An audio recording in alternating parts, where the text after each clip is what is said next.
Elevation of boiling point ஒரு colligative property தான். அப்போ காலிகேட்டிவ் ப்ராப்பர்ட்டின்றது என்னது?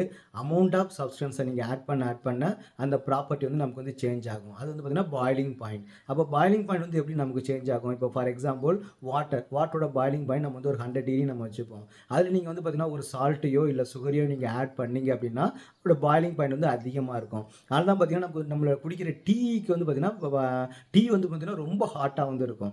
நீங்கள் ஹாட் வாட்டர் வந்து நீங்கள் எவ்வளோ தான் ஹீட் பண்ணாலும் அது 100 டிகிரிக்கு மேலே போகவே போகாது. ஏன்னா வாட்டரோட பாயிலிங் பாயிண்ட் மேக்ஸிமம் 100 டிகிரி தான். அதே வந்து பார்த்தீங்கன்னா நீங்கள் டீ தூள்லாம் நீங்கள் ஆட் பண்ணிட்டீங்கன்னு வச்சுங்களேன், டீ தூள், மில்க்கு இதெல்லாம் நீங்கள் ஆட் பண்ணதுக்கப்புறம் அதோட பாயிலிங் பாயிண்ட் வந்து நமக்கு வந்து அதிகமாகிடும். ஒரு 110, 120 அந்த லெவலுக்கு வந்து பார்த்தீங்கன்னா நமக்கு வந்து அதிகமாகிடும். அதுதான் நம்ம பார்த்தீங்கன்னா ஹாட் வாட்டரை விட டீ வந்து ரொம்ப சூடாக இருக்கும். அது வந்து ஆறதுக்கு வந்து நேரம் ஆகும். அப்போ இந்த பாயிலிங் பாயிண்ட் இன்க்ரிமெண்ட்டும் நமக்கு என்ன சொல்கிறான்னு பார்த்தீங்கன்னா ஒரு காலிகேட்டிவ் ப்ராப்பர்ட்டி தான். அப்போ அந்த காலிகேட்டிவ் ப்ராப்பர்ட்டி எதை டிபெண்ட் பண்ணி இருக்குது? அந்த சொல்யூட்டோட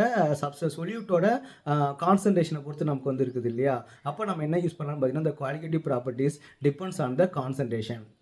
அப்போ நமக்கு கான்சன்ட்ரேஷன் அப்படின்னாலே நம்ம மெயினாக நம்ம எதை யூஸ் பண்ணுவோம்? மோலாரிட்டி, நார்மாலிட்டி இந்த 3 தான் வந்து பார்த்தீங்கன்னா பெஸ்ட்டு கான்சன்ட்ரேஷன் டேம். ஒரு ஒரு கான்சன்ட்ரேஷன் வந்து நீங்கள் ரெப்ரசென்ட் பண்ணணும் அப்படின்னா இந்த 3 தான் நீங்கள் யூஸ் பண்ணணும். மோலாரிட்டி அண்ட் நார்மாலிட்டி இங்கே வந்து நீங்கள் வந்து யூஸ் பண்ண முடியாது. ஏன்னா இது வந்து பார்த்தீங்கன்னா டெம்பரேச்சர் டிபெண்ட் இல்லையா? ஏன்னா நீங்கள் டெம்பரேச்சரை சேஞ்ச் பண்ணும்போது வால்யூம் வந்து சேஞ்ச் ஆகும். அப்போ வால்யூம் சேஞ்ச் ஆனால் மோலாரிட்டியும் நார்மாலிட்டியும் வேல்யூ வந்து மாறும். ஏன்னா இது ரெண்டுலையுமே நமக்கு வந்து ஃபார்முலா வந்து நமக்கு என்ன இருக்கும்? வால்யூம் வந்து இருக்கும். ஆனால் நீங்கள் வந்து பார்த்தீங்கன்னா டெம்பரேச்சரை சேஞ்ச் பண்ணும்போது வெயிட் வந்து நமக்கு வந்து சேஞ்ச் ஆகவே ஆகாது.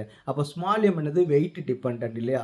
அப்போ நமக்கு என்ன பண்ணால் மோலாலிட்டி இண்டிபெண்ட் வித் டெம்பரேச்சர். அப்போ நம்ம இந்த காலிகேட்டிவ் ப்ராப்பர்ட்டிக்கு எலிவேஷன் ஆஃப் பாயிலிங் பாயிண்ட்டுக்கும் டிப்ரெஷன் ஃப்ரீசிங் பாயிண்ட்டுக்கும் நம்ம ஸ்மால் எம் மோலாலிட்டி தான் யூஸ் பண்ணணும். கேபிட்டல் எம் மோலாலிட்டி யூஸ் பண்ணக்கூடாது.